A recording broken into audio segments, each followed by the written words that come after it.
Moi! No niin, tällä kertaa sitten tehdään kaikkea muuta paitsi niitä vanhoja projekteja. Nyt tehdään semmonen huippukelkalle tarkoitettu siniviivain. Se on siniviivain, mutta se on konstruktioltaan hiukan erilainen. Se poikkeaa normaalista siniviivaimesta. Ja sille, että se soveltuu huippukelkan kanssa käyttämistä varten. Normaalissa siniviivaimessa on sellainen ongelma, että sitä joutuu käyttämään, jos aikoo käyttää poikkikelkaa referenssinä, niin silloin joutuu käyttämään myöskin suorakulmaa. Ei kauhean hyvä juttu. Siinä on kaikki ne kolkutteleuna ynnä muinen, niin siinä on virheen mahdollisuus aika iso. No, tällä kertaa sitten tehdään sellainen siniviiva, josta ainakin osa näistä asioista eliminoitu. No, katsotaan nyt minkälainen siitä tulee. Joo, parempi aloittaa saman tien.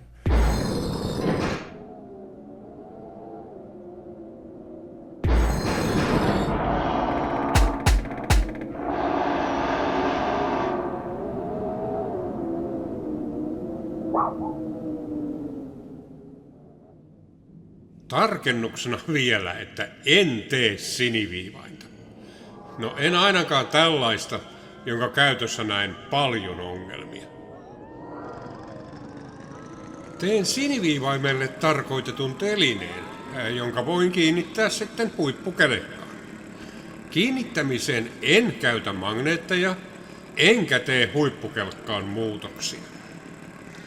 Teline on itse asiassa ihan sileä levy, jonka päällä siniviivainta sitten käytetään. Levy kiinnitetään huippukelkkaan 3 tapilla, jotka puristuvat sen sivuihin. 3 tapilla levy asettuu aina samaan asentoon, eikä keiku vaakatasossa. 2 tapeista ovat kiinteitä ja ne takaavat, että levy kiinnittyy aina samalla tavalla huippukelkkaan. 3. tappi on pyörivä epäkesko ja se puristaa tapit tiukasti huippukelkan sivuja vasten. Nämä 2 osaa ovat jousen kiinnittämistä varten. Jousella väännetään epäkeskoa niin, että epäkesko puristaa tappeja jatkuvasti huippukelkan sivuja vasten. Tämä takaa sen, että levy pysyy samassa asennossa, kun huippukelkkaa koputellaan.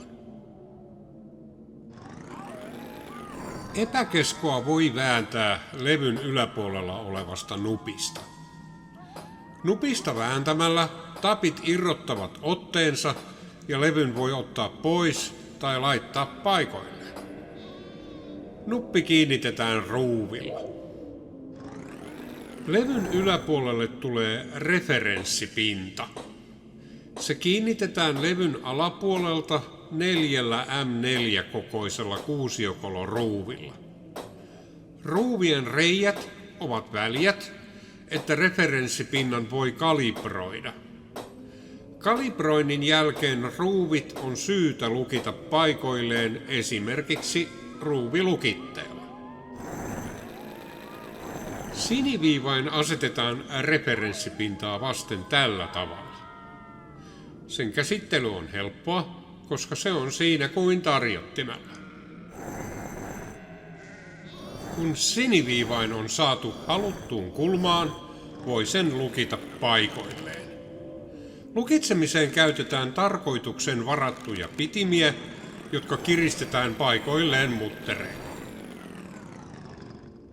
Nyt kun siniviivain on lukittu levyyn, voi levyn irrottaa huippukelkasta ilman, että asetukset muuttuvat. Asetuksia ei myöskään tarvitse tehdä huippukelkan päällä, vaan jossain muualla ja sitten kiinnittää levy huippukelkkaan valmiiksi aseteltuna. Asetukset myös pysyvät paikoillaan, kun huippukelkan kulmaa säädetään. Lisäksi kulman asettelussa ei ole pakko käyttää siniviivainta. Kulman voi asetella vaikkapa suuntaispalan ja kulmapalan avulla, jolloin suuntaispala jää telineeseen. telineen 3 jalkaa pitävät sen suorassa, jos asettelu tehdään vaikkapa keittiön pöydällä. Tämän telineen voi ja se pitää kalibroida ennen käyttöönottoa. Mainitsin alussa, että näen ongelmia tällaisen siniviivaimen käytössä.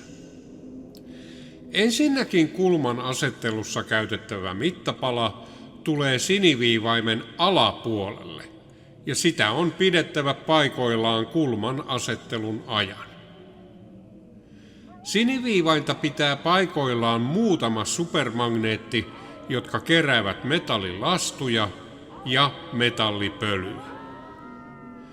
Kulman asettelu voi olla vaikeaa, jos magneetit takertuvat huippukelkkaan liian tiukasti. Toisaalta siniviivain saattaa liikkua huippukelkan asettelun aikana, jos magneeteissa ei ole riittävästi pitoa. Kulman asettelu on aina tehtävä huippukelkan päällä, ja se on tehtävä uudelleen, jos asetelma pitää purkaa.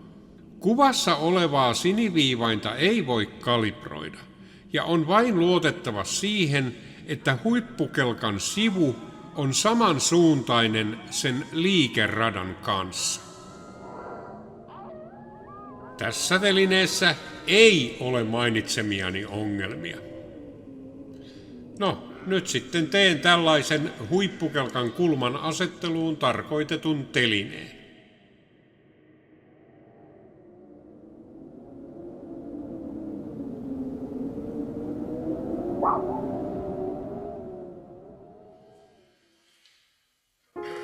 Aloitan telineen tekemisen pohjalevystä, koska kaikki muut osat tulevat siihen kiinni. Tavallisesti asettelen ruuvipuristimen suorakulmalla, mutta nyt tarvitaan enemmän tarkkuutta.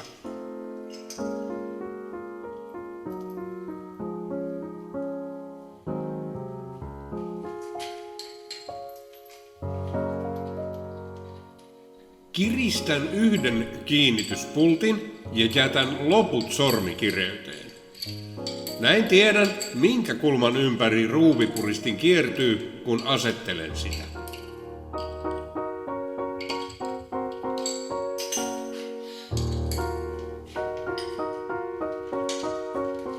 Tässä laitan heittokellon paikoilleen tekemilläni kiinnikkeillä.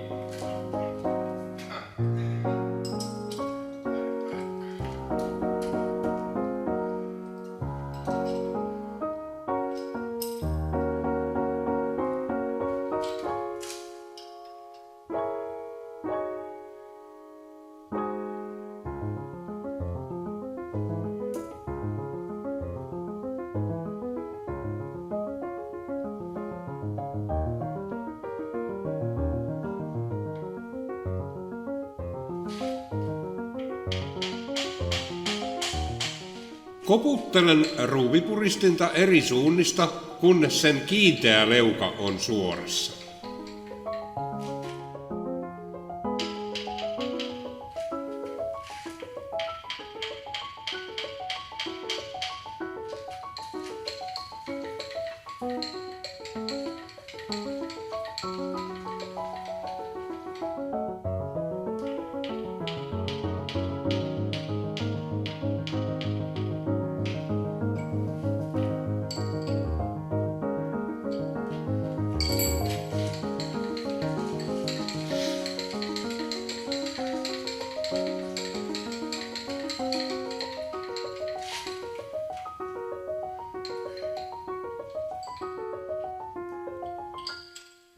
Kun leuka on suorassa, kiristän kaikki pultit ja tarkistan, että leuka on yhä suorassa.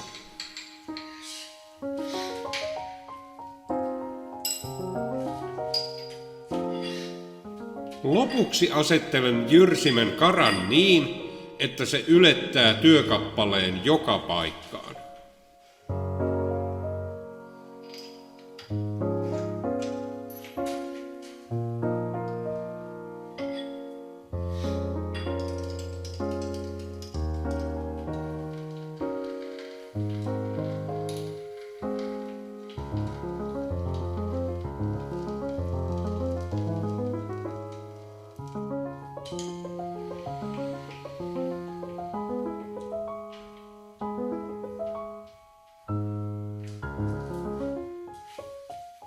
Työkappale asetetaan sopivan korkuisten suuntaispalojen päälle. Materiaali on Uddeholmin Vanadis 4 työkaluterästä. Tällainen kiinnitystapa ei ole kovin hyvä, koska ohut levy saattaa taipua, jos kiristän sitä liikaa.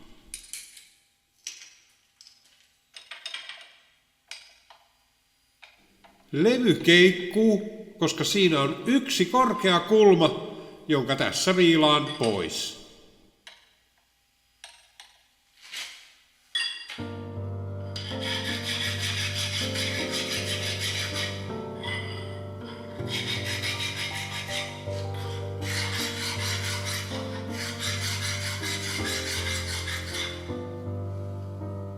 Levyssä on suorat reunat, mutta ne on sahattu vannesahalla.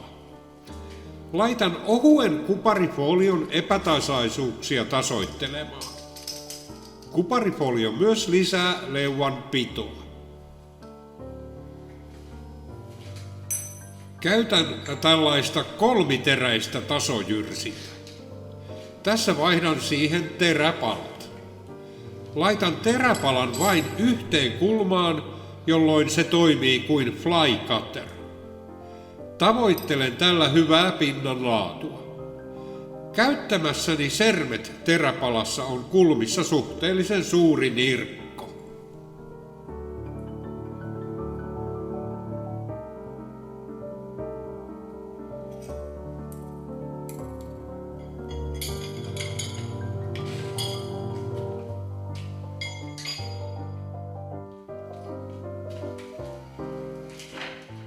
Terää pitää pyörittää sopivalla nopeudella. Jos nopeus on liian pieni, tulee pinnasta karkea. Jos nopeutta on liikaa, tuhoutuu teräpala ja pinnasta tulee vieläkin karkeampi. Kokemuksesta tiedän, että sopiva nopeus on jossain 400 kierroksen tienoilla.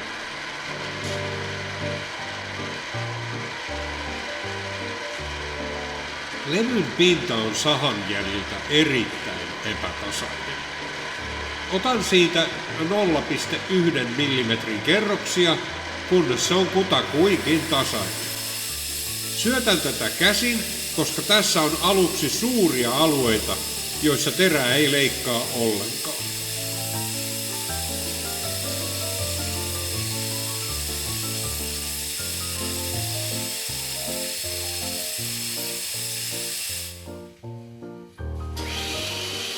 Lopulta puoli milliä poistettuani on pinta kutakuinkin tasainen, mutta siinä on karhea pinta johtuen käsisyötöstä.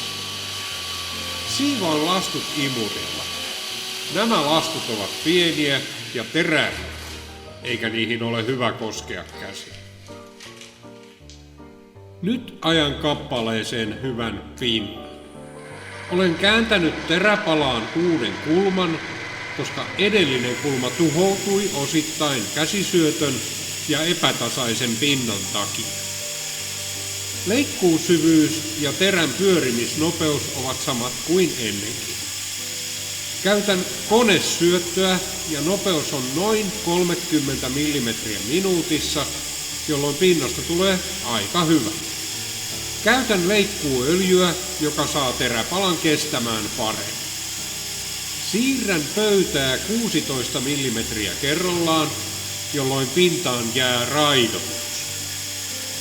Raidat johtuvat siitä, että terän nyökkäyskulma ei ole aivan suora. Raidat eivät ole edes 100 milliä korkeita, mutta silti ne näkyvät. Tuntea niitä ei voi. Lopuksi vielä ajelen 16 mm raidat pitkittäin, jolloin pintaan tulee ruudukko. Tämä pienentää entisestään pinnassa olevia korkeuseroja, jotka siis alun perinkin olivat alle 100 mm. Vielä lastut imuriin, etten joudu nyppimään niitä pinseteillä sormista.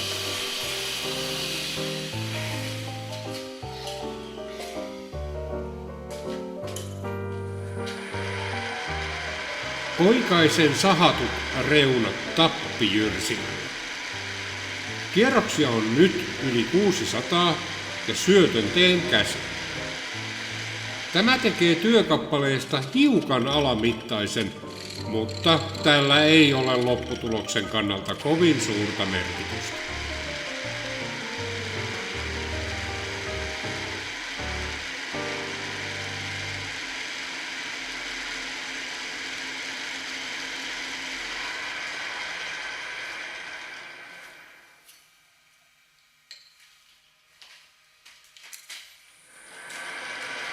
Tässä olen kääntänyt työkappaleen niin, että suoristettu pinta on alaspäin ja suorat reunat ovat ruuvipuristimen leukoja vasten. Käytin myös hiukan matalampia suuntaispaloja, jolloin työkappale on paremmin kiinni.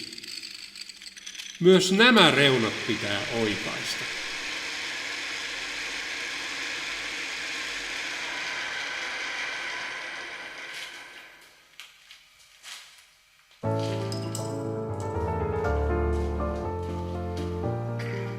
Tässä asettelen jyrsimen asteikot paikoilleen käyttäen haimeria. Olen merkinnyt mitat työpiirustukseen niin, että niiden toinen pää on tässä nurkassa.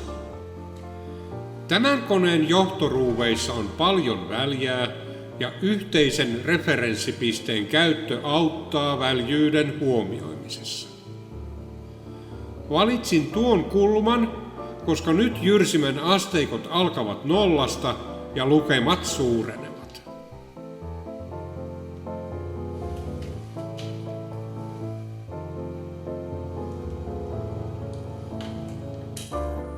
Nyt aloitan reikien porausmaratonin. Tässä poraan epäkeskon laakeripuslaa varten tarkan 14 mm reiän. Aloitan tällä 13 mm tumppiporalla. Kierroksia tässä on noin 300 ja syötän tätä käsin nostamalla pöytään. Jyrsimessäni ei ole pinoolia, joten reikien poraaminen on kuntoilua. Lastuista näkee, että tämä ei ole sitä tavallista paskarautaa.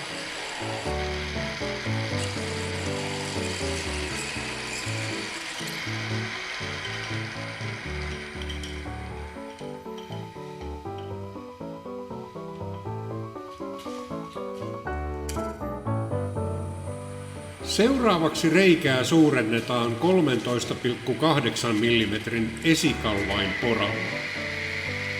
Kierroksia on paljon vähemmän, noin 100, ja nyt käytän konesyöttöä ja vauhtia on 30 mm minuutissa.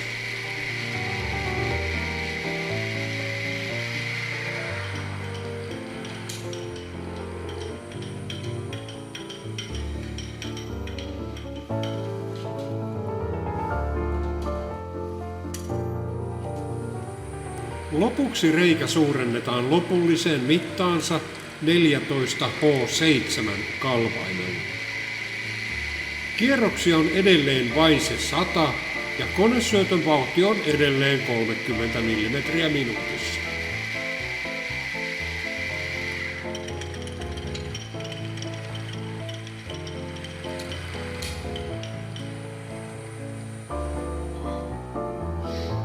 Siinä on nyt ensimmäinen reikä, joka on tarkka ja oikealla paikalla.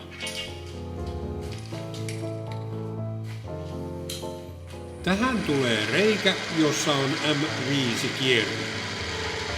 Reikä ei mene läpi asti, vaan se on 8 mm syvä. Oikea porakoko M5 kierretapille olisi 4,2 mm, mutta koska minulla ei sellaista poraa ole, käytän 4 mm poraa. Vauhtia tässä on noin 500 ja syötön teen käsin.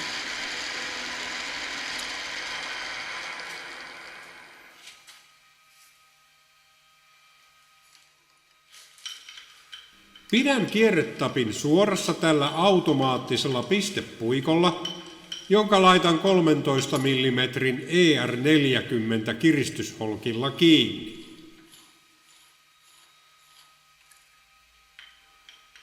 Kierretappi on lastua nostava M5 ja väänin on antiikkinen malli, joita löysin koko sarjan Frankfurtin kirpputorilta. Rokoolin lisäämisen jälkeen voimme jännittää, että onnistuuko kierteen tekeminen ahtaaseen 4 mm reikään tähän melko kovaan materiaaliin.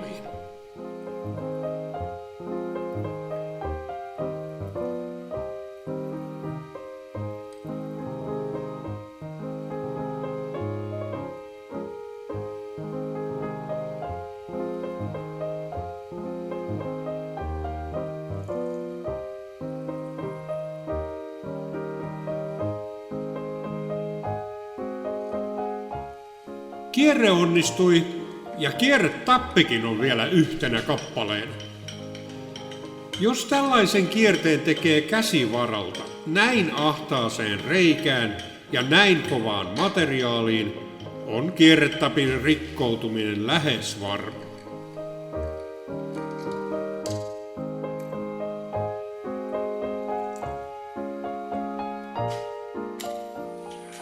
Nyt poraan 4,5 mm reikää, joihin tulee M4-pultit, joilla tämän telineen referenssipinta kiinnitetään.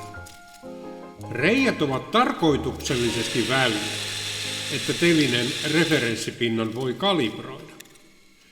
Kierroksia porassa on 500 ja konesyötön vauhti on 30 mm minuutissa.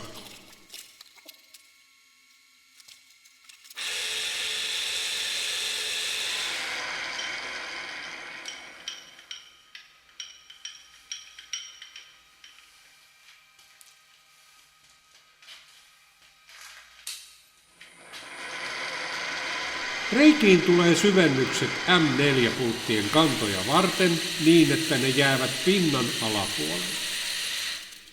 Olin merkinnyt työpiirustukseen reikien halkaisijaksi 7,5 mm, mutta kun minulla ei moista tappijyrsit ole, teen syvennyksistä 8 milliset. Syvennysten tulee olla 4,5 metriä syvät, että kanta varmasti uppoaa pinnan alle. Kierroksia on 500 ja syötön teen nyt käsin nostamalla pöytää.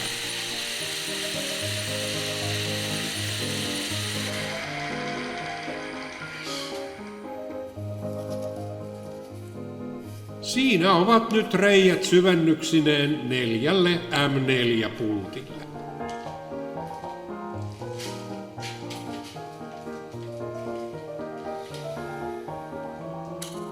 Vielä teen 2 tarkkaa 10 mm reikää tappeja varten. Teen ensin reijän 9,9 mm poralla. Kierroksia tässä on 300 ja syötän tätä käsin pöytää nostamalla.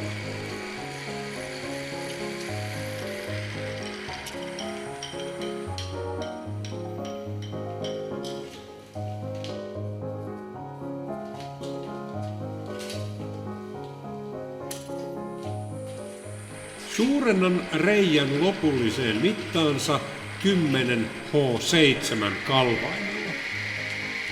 Kierroksia on nyt vain 100 ja konesyöten vauhti on 30 mm minuutissa.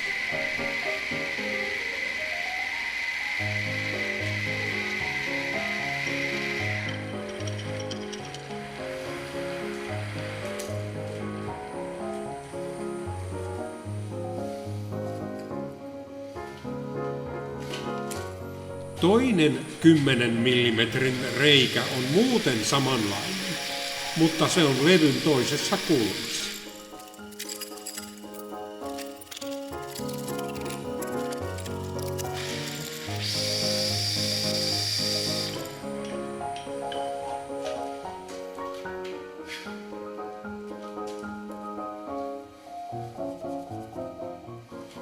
Työkappale on nyt jyrsinnän osalta valmis. Jätän tuon mustan pinnan työkappaleeseen, koska sen poistamisesta ei olisi sanottavaa etua.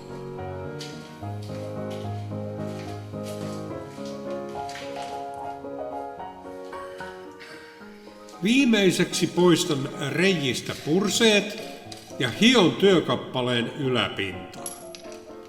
Olen jo viilannut kaikki kulmat pyöreiksi, että käsittely olisi miellyttävä kokemus.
Tämä osa telineestä on nyt valmis ja voin ryhtyä tekemään siihen muita osia.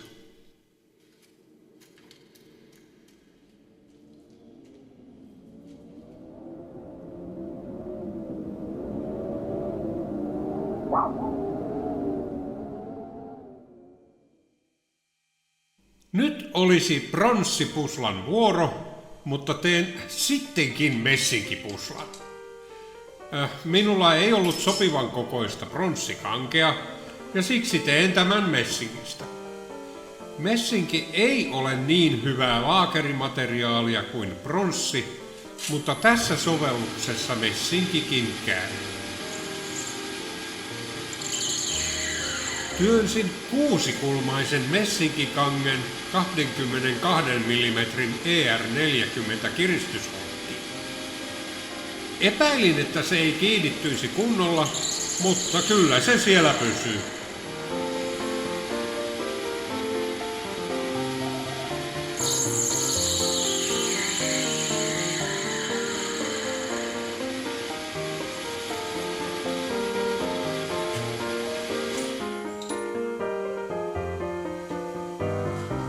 Pään tasauksen jälkeen sorvaan ulkohalkaisijan 14 mm.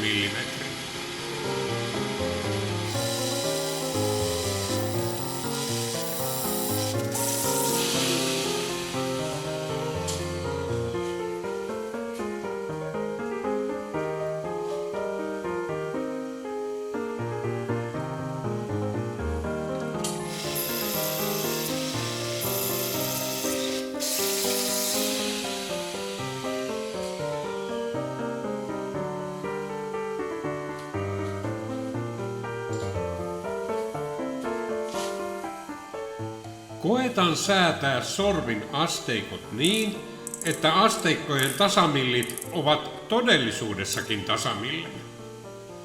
Tässä ollaan 14,99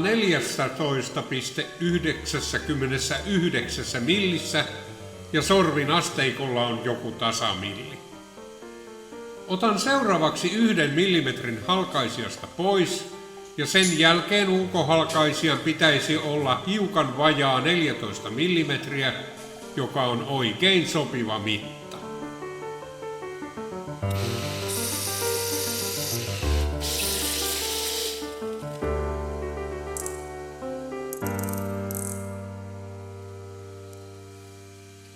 Ulkohalkaisijaksi tuli lopulta 13,98 millimetriä.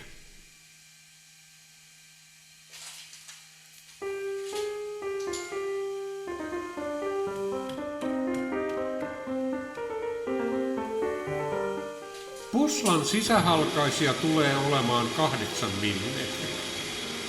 Aloitan poraamalla 7,9 millimetrin poralla 2 senttimetrin syvyyteen.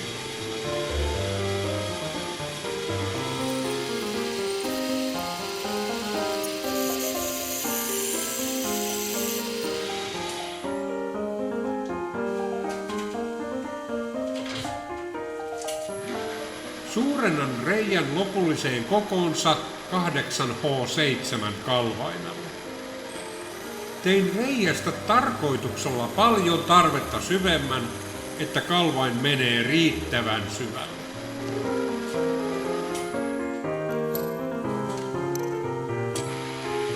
Tässä irroitan puslan messinkikangesta pistämään. Aluksi nopeutta oli liian vähän, mutta nopeuden lisäämisen jälkeen terä toimii hyvin. Alassuin olevan terän vuoksi lastut sinkoavat suoraan lastutaukalle.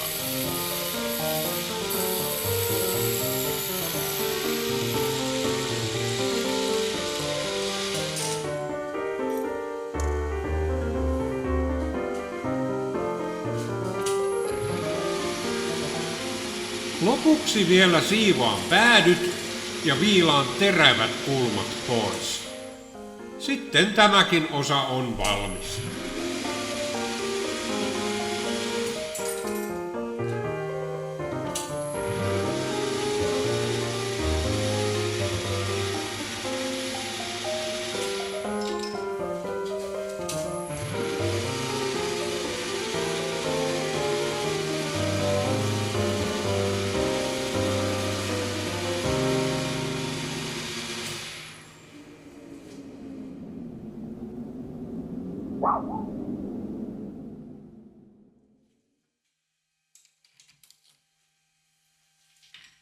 Nyt teen epäkeskon, jolla teline kiristetään paikoilleen. Materiaalina on nyt ruostumaton teräs. En tee osaa loppuun asti, vaan teen aihion, jonka viimeistelen jyrsimällä. Ensin tästä tasataan pää.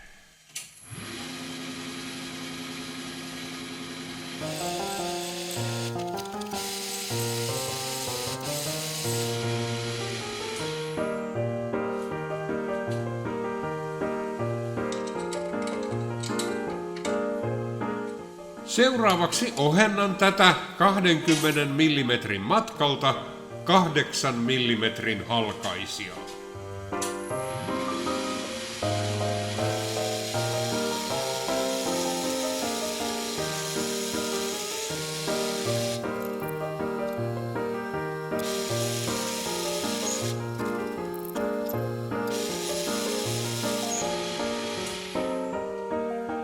Koetan saada asteikot ja todellisuuden tasamilleille.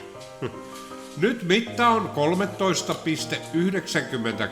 mm ja asteikko näyttää tasan 3 mm. Tämän jälkeen voin jatkaa mittaamatta työkappaletta 9 mm asti.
Nyt mitta on 8,98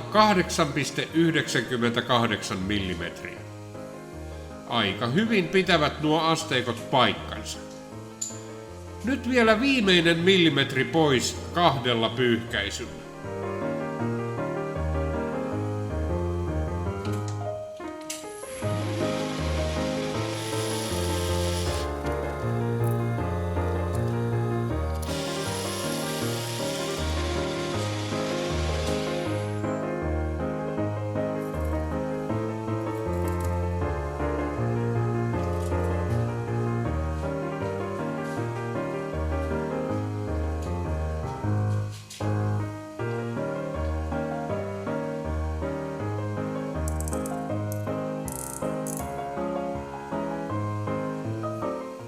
Tuli aika tarkasti 8 millimetriä paksu.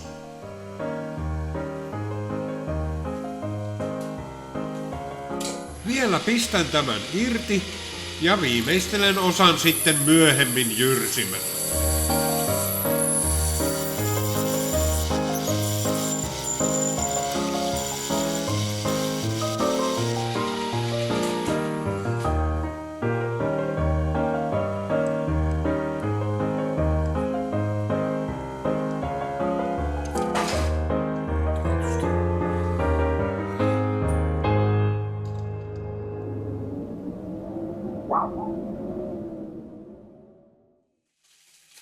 Harrastamisessa on sellainen hyvä piirre, että tekemisen ei tarvitse olla tehokasta eikä taloudellisesti kannattavaa. Katkaisen nyt tämän pikateräspuikon erittäin hitaasti ja tavalla, jota ei parhaalla tahdollakaan voi kutsua tehokkaaksi tai taloudellisesti kannattavaksi. Laitan tuohon yläkulmaan reaaliaikaa näyttävän kellon, ettette erehdy luulemaan tätä nopeammaksi operaatioksi kuin se oikeasti on. Käytän katkaisuun Dremelin ohutta katkaisulaikkaa. Tein joskus tällaisen pitimen Dremelia varten. Sen avulla Dremelin saa kiinni ihan normaaliin teräpitimeen. Katkaisun olisi voinut tehdä kulmahiomakoneella, mutta minun käsissäni se ei ole tarkkuusinstrumentti ja materiaalia ei ollut hukattavaksi asti. Lisäksi noiden tikkujen päät pitää joka tapauksessa tasata, joka tässä tuli kaupan tekijäisinä. Peitän johteet jätesäkillä ja muumioin istukan pakkausteipillä. Tässä muodostuu hiontapölyä, joka öljyn kanssa muodostaa erinomaisen hiontatahnan.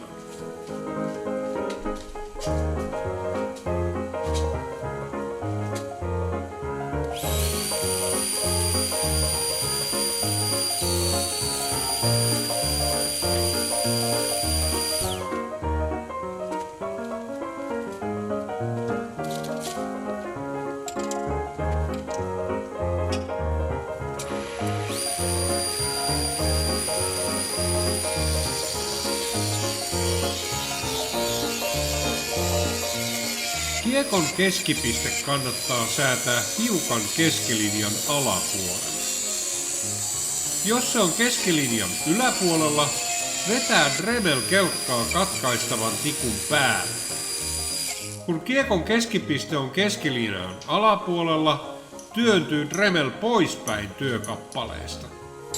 Sorvi ja Dremel pyörivät vastakkaisiin suuntiin, eli sorvia pyöritetään väärinpäin.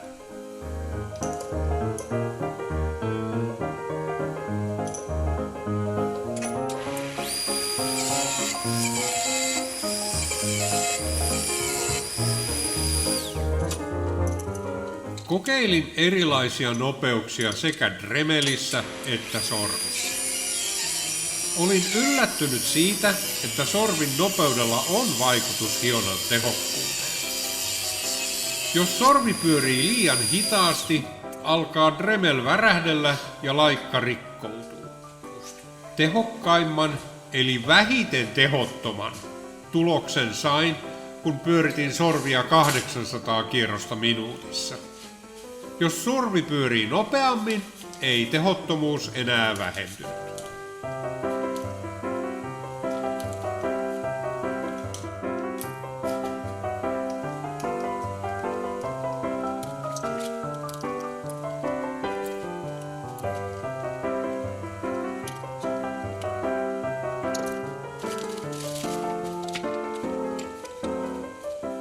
Dremelin nopeudella on merkitystä värinöiden osalta. Jos Dremel alkaa värisemään, rikkoutuu hiontakiekko välittömästi. Kokeilin erilaisia nopeuksia ja vähiten värinäherkäksi osoittautui 18 000 kierrosta minuutissa.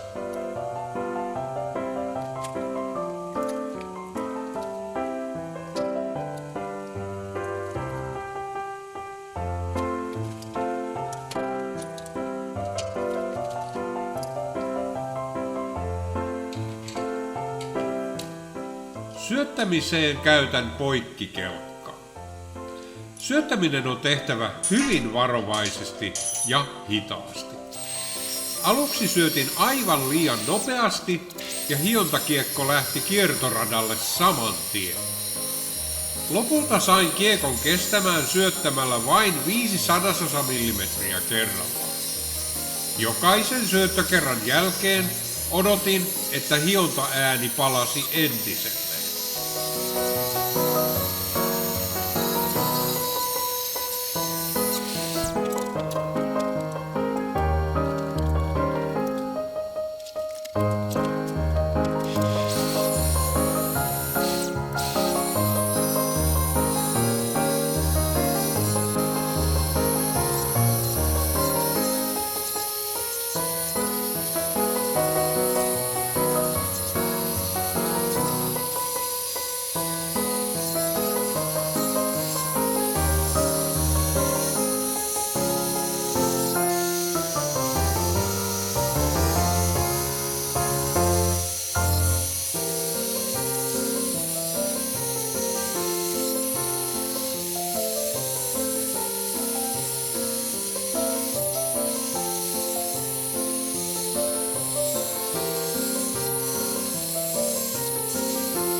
Lopulta ikuisuudelta tuntuneen ajan ja muutaman hiontakiekon jälkeen tikku katkesi. Leikkauspintaan tuli kuvio, joka johtuu värinöistä. Viimeinkin tulivat nämäkin osat valmiiksi.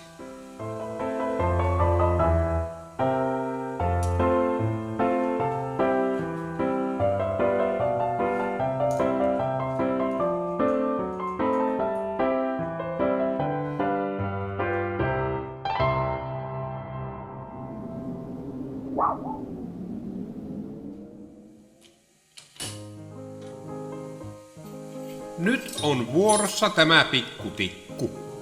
Myös sen viimeistely tehdään jyrsimällä.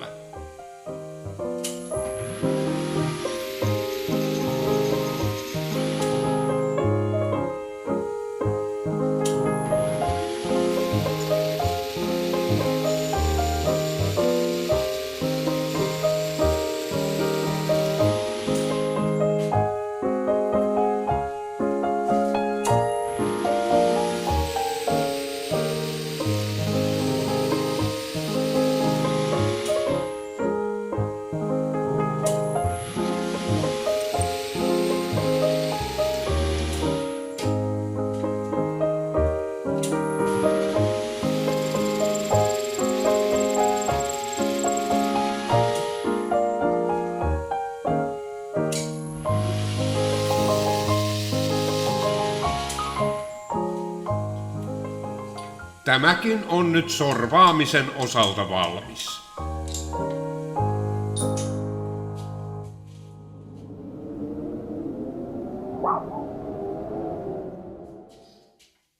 Tässä asettelen jyrsimän karan työkappaleen keskelle. Työkappale on kiinnitetty jakolaitteeseen. Käytän jakolaitetta vain työkappaleen kiinnittämiseen. Wallhaupterin avaruuspäällä on mukava säätää heittokello kohdilleen. Ensin katson silmimäärin, että heittokellon vipu on suunnilleen yhtä kaukana työkappaleesta niin pysty kuin vaakatasossakin. Lopullisen paikannuksen teen heittokellolla 100 millin tarkkuuteen.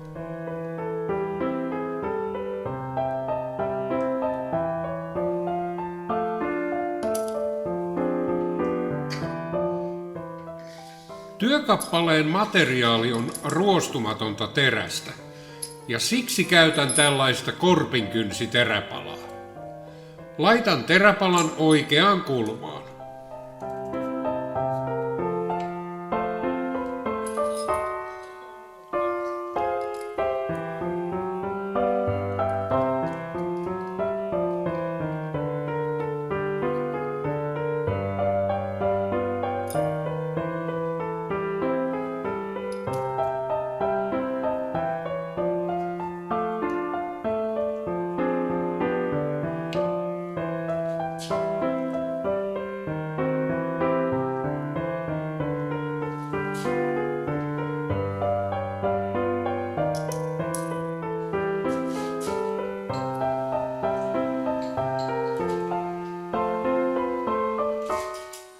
Nyt asettelen konesyötön pysäyttimen niin, etten vahingossa aja terää pakkaan.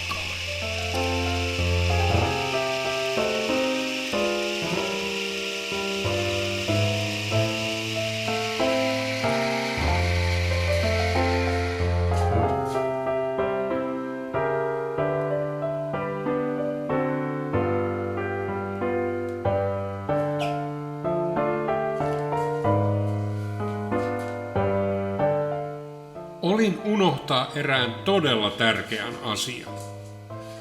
Tässä olen tekemässä epäkeskoa ja tuon ulkokehän keskipisteen pitää olla 0,5 millimetriä akselista sivussa eikä sen keskellä. Siirrän pöytää niin, että epäkeskon paksumpi puoli tulee minuun päin. Suunnalla on merkitystä myöhemmin, kun poraan epäkeskoon reijän tappia varten.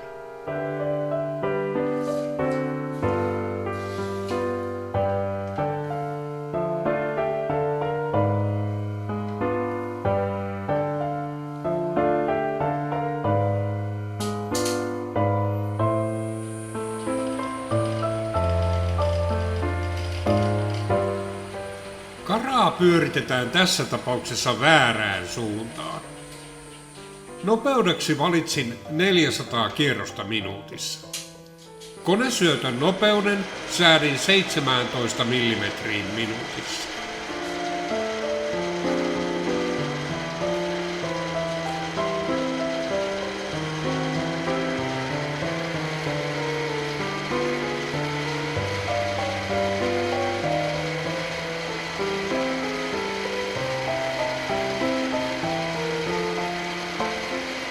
Terä vinkuu ja työstöjälki on sen mukainen. Kokeilen erilaisia asetuksia ja lopulta saan vinkumisen loppumaan, kun asetan konesyötön nopeudeksi 20 millimetriä minuutissa ja leikkuusyvyydeksi 0,5 millimetriä halkaisijaksi.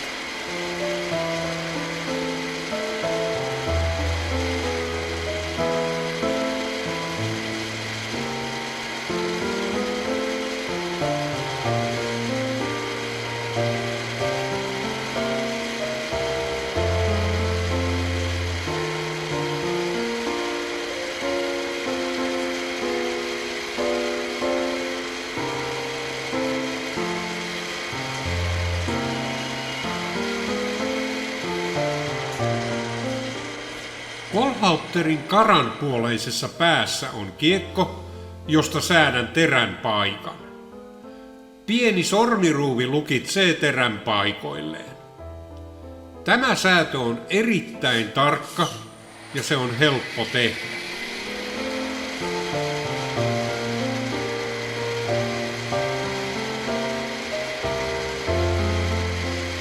Nyt jatkan 0,5 millimetrin kerrosten kuorimista, kunnes pääsen lopulliseen mittaan, joka on 12 millimetriä.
Nyt tässä osassa on epäkesko, joka on tarkasti 0,5 millimetriä akselista sivussa.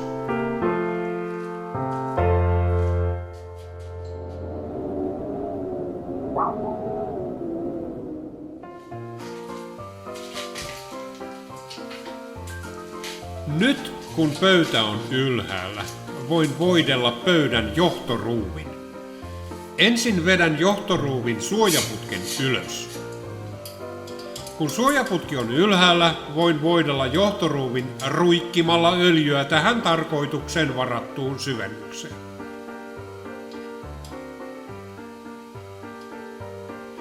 Sitten vedän suojaputken takaisin alas ja voitelu on valmis.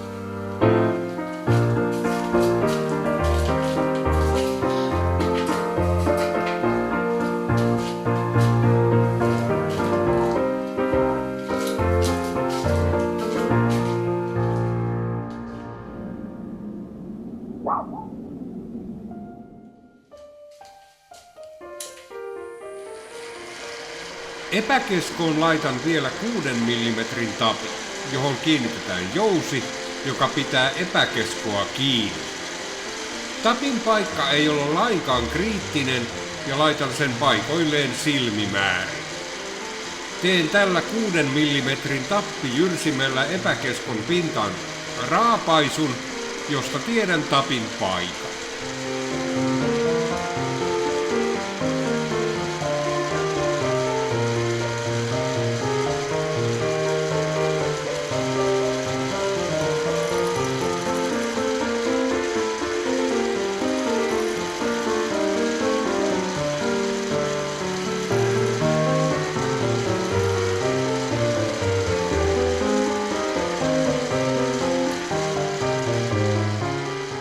Jälki ei näy kovin hyvin, ja nyt värjään työkappaletta, että jälki tulisi paremmin näkyviin.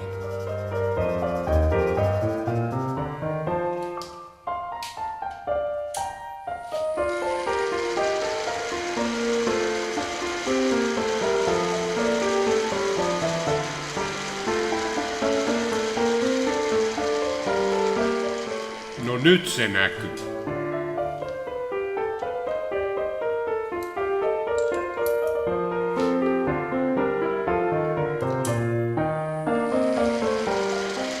Teen matalan alkureijän tumppiporalla, ettei varsinainen pora vaeltele pitkin työkappaletta.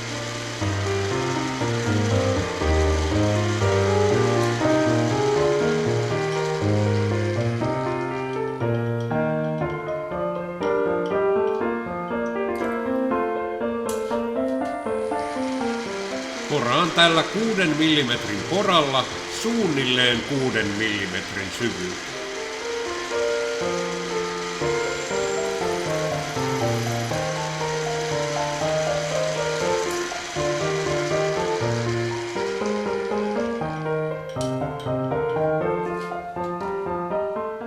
Viimeksi vielä liimaan tapin kiinni. Tappia piti vielä jyrsiä ja siihen piti porata reikä jouselle, mutta näistä ei ole videotallennetta.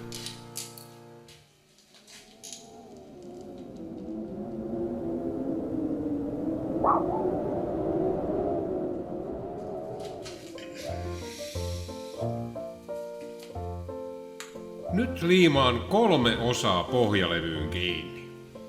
Ensin liimaan 2 pikaterästappia, jotka ovat valmiiksi aika tiukat reikinsä. Levyn yläpuolella, kuvassa oikealla, on koneistajan puristimella kiinnitetty levy, joka estää tappia tulemasta pinnan yläpuolelle. Levy on sijoitettu niin, että pieni osa tapin reiästä ei ole peitossa. Tämä sallii ilman tulla ulos, kun työnnän tapin paikoilleen. Jos siinä ei olisi ilmareikää, ponnahtaisi tappi ulos reiästä, kun ilma ei pääsisi reiästä pois.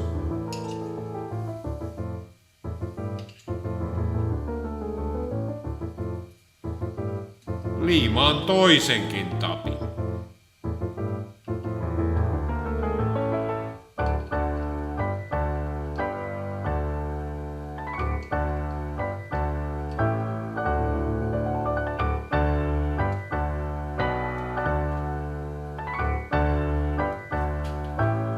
Viimeksi liimaan epäkeskon laakeripuslan. Nyt laitan levyn niin, ettei pusla tule levyn alapinnan alapuolelle.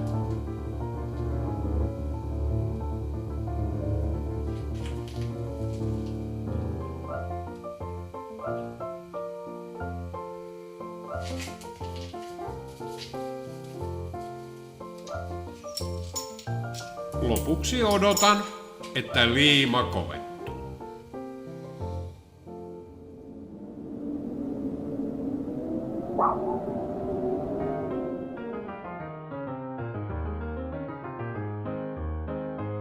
Testaan nyt tämän levyn toimintaa.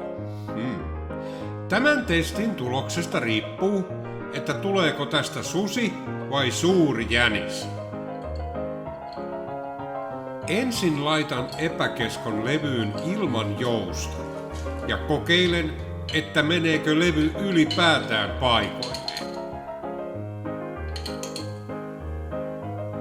Levy menee paikoilleen ja se kiristyy epäkeskolla todella tiukasti kiinni.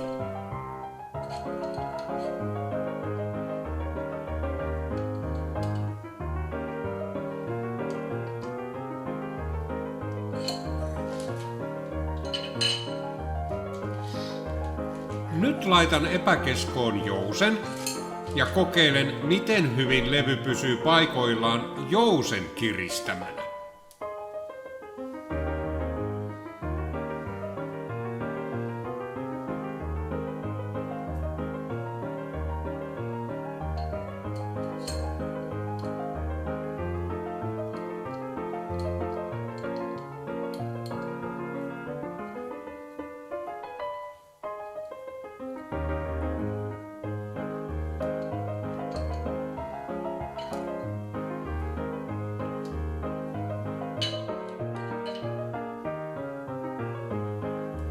Levy pysyy tiukasti paikoillaan.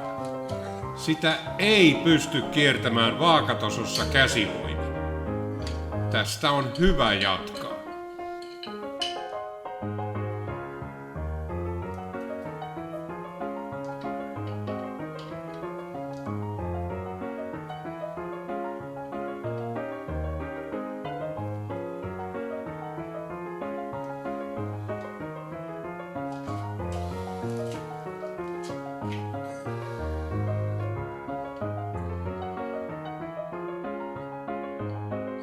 Seuraavassa jaksossa teen tämän telineen loput osat ja kalibroin sen.